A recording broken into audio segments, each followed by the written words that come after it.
Chapter 13, August 25th, 1776, 10 a.m., Brooklyn. 3 days later, the Connecticut Fifth was ordered to Brooklyn, along with 6,000 other soldiers. They were all ferried across the East River on big rowboats. Nate and the men were sent to Fort Greene, one of the 6 Brooklyn forts. All of the forts were spread across Brooklyn Heights. That was the part of Brooklyn that was closest to New York City. Nate hadn't realized how huge Brooklyn was. It had to be at least 10 times the size of New York City, and much of the land was wild. Only a few hundred people lived in Brooklyn, and most had fled.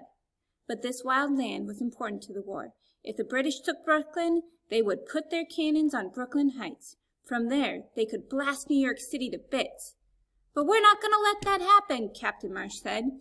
It was a few hours after they arrived at Fort Greene. Nate and the men had set up their tents inside the fort's tall dirt walls.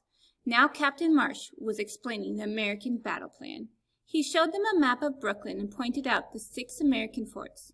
Then Captain Marsh pointed to a squiggly line on the map. It looked to be about 1 mile from Brooklyn Heights. "That's the Gowanus Heights," he said.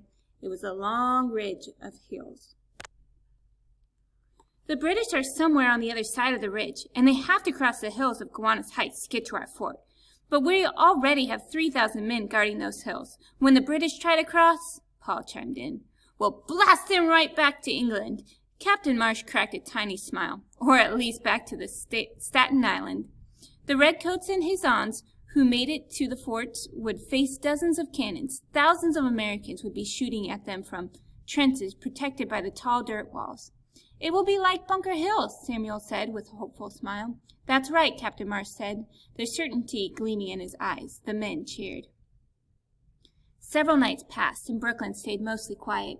On the night of August 26, soldiers from different companies gathered around the campfires. They roasted hunks of pork on sharpened sticks. They insulted the British and called the Hussars foul names Nate would never repeat. To Nate, it almost seemed that the men were looking forward to a big party, not a bloody battle. They sang songs, including one that Nate had never heard before. It had a bright and catchy tune, by words that made no sense at all. "Yankee Doodle went to town, riding on a pony." One man played along on a little twinkling flute called a fife. Paul Martin and Samuel all sang along. "Yankee Doodle, keep it up, a Yankee Doodle dandy." "What's a Yankee Doodle?" Nate asked, raising his voice up over the singing and knee-slapping. "It's what the British call us," Martin said. "They say the Americans are a bunch of Yankee Doodles, country fools, who don't know how to fight. The British made up this song to tease us in battle," Paul added. "So why are we singing it?" Nate asked. This made no sense at all. "Because at Bunker Hill we showed them what a bunch of Yankee Doodles can do," Samuel said. "We stole the name and the song."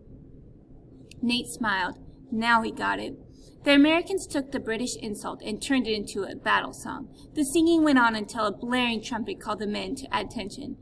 3 men appeared. The man in the center was very tall and wore a blue uniform. The men leaped to their feet. It was General Washington! The general stood quietly for a moment as the men gathered around him. A hush came over the camp. Even the grumpiest and sleepiest of the men stood up straight. They brushed the dust from their shirts and straightened their caps. Nate stood extra tall. "The moment has come," General Washington began. "The enemy has landed, and now the honor and success of America depends on you." His voice was calm but powerful. He told them that a great battle was coming. He reminded the men what they were fighting for freedom, for their new country. "The world will soon learn what a few brave men fighting for their own land can do." His words seemed to rise up into the air, and Nate knew he'd never forget the sound of the general's voice. Most of all, Nate would remember the feeling of being almost lifted up off the ground by nothing more than words. General Washington didn't speak for long, but even hours later his voice seemed to echo through the camp. After the general left, the men settled down in their tents. Nate quickly fell asleep.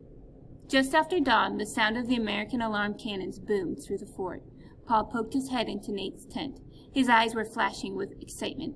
"The British are trying to cross the Gowanus Heights!" The Battle of Brooklyn was about to begin. Chapter 14, August 27th, 9 a.m., Brooklyn, New York. The men of the Connecticut Fifth were ordered to help guard the Gowanus Heights. Days before, Captain Marsh had told Nate that he would stay inside the fort for as long as they were in Brooklyn. "You're not a soldier," he'd said. "I don't want you on the battlefield." but that morning 22 men in the Connecticut 5th were too sick to march. There were not enough men to carry ammunition and other supplies to the ridge. "Nate," the captain said, "I need you to march with us to the camp, and then you'll return here to the fort." They were taking the place of some Pennsylvania soldiers who had been on duty there for 3 days straight. "You'll march back here with the Pennsylvania men." "Yes, sir," Nate said. "Anything happens, we all get ourselves back to the fort, you hear?" "Yes, sir." Gruesome pictures flashed through Nate's mind as he thought of the stepping out of the fort, exploding cannonballs, gut-smashing musket balls, bayonets dripping with blood. But a rush of pride swept Nate's fears away. Captain Marsh was counting on Nate. Paul helped Nate load up a large knapsack with extra ammunition and cartridges. He was unusually quiet. He didn't like the idea of Nate leaving the fort. "You follow me," Paul said as they were lining up, "and stay close." Nate nodded. He took a place in line between Paul and Samuel, and they all set out into the wilds of Brooklyn. They marched along a narrow road under a sunny sky. The road cut through fields and meadows. They passed a deserted farm. The house was boarded up, and there was not a person or animal in sight. In the yard was a big tree with a wooden swing hanging from a branch. Nate could imagine Theo shrieking happily as he flew up and down. Nate felt the familiar ache of missing Theo. He also thought about the family that had built up that farm. Where had they all gone? Would they ever be able to come back? For the first time it really hit Nate. This war wasn't just about King George and soldiers on battlefields. Regular people would lose their homes. Others would lose far more, their family members and friends. Even if the Americans won, some people would never be able to get back what they had lost. The road took them up a hill, and soon they were in the woods. They had reached the Gowanus Heights. There were groups of American soldiers standing guard along the way, but not as many as Nate would have expected. They turned off the road and walked along the ridge. The thickening woods made it hard to see more than just a few yards. Ahead, all was very quiet. And then, boom! Boom! 2 sharp cannon blasts shook the ground. Nate froze. Samuel whipped around. "That's strange," he said, his eyes narrowed with worry. "Those cannons were shot from this side of the ridge." Samuel scanned the woods. "The Americans don't have big canyons this far from the forts. The British aren't supposed to be anywhere near here." But they were, and they had the high ground. Crack! Crack! Crack! Musket fire blasted from the hill just above. Hiss! A ball streaked right by Nate's ear. Looking up, Nate saw splashes of red between the trees, up on the hill. "Redcoats! Take cover!" Captain Marsh shouted. Nate threw himself down into the dirt and covered his head with his hands. More shots exploded. Crack! Hiss! Samuel cried out. Nate peeked up just in time to see him crumple to his knees. Samuel's hands flew up to his chest. Blood gushed from between his fingers. Nate saw it all so clearly, but he couldn't believe what was happening. All he could think was, "No, no, no, no." The life drained from Samuel's face. His body seemed to melt the ground. Nate sprang up and rushed for Samuel, but the redcoats were shooting again. Crack! Hiss! Nate drove back behind the tree. Captain Marsh's voice shouted out orders. "Prepare!" The Connecticut 5th men aimed their muskets. Crack! Crack! Crack!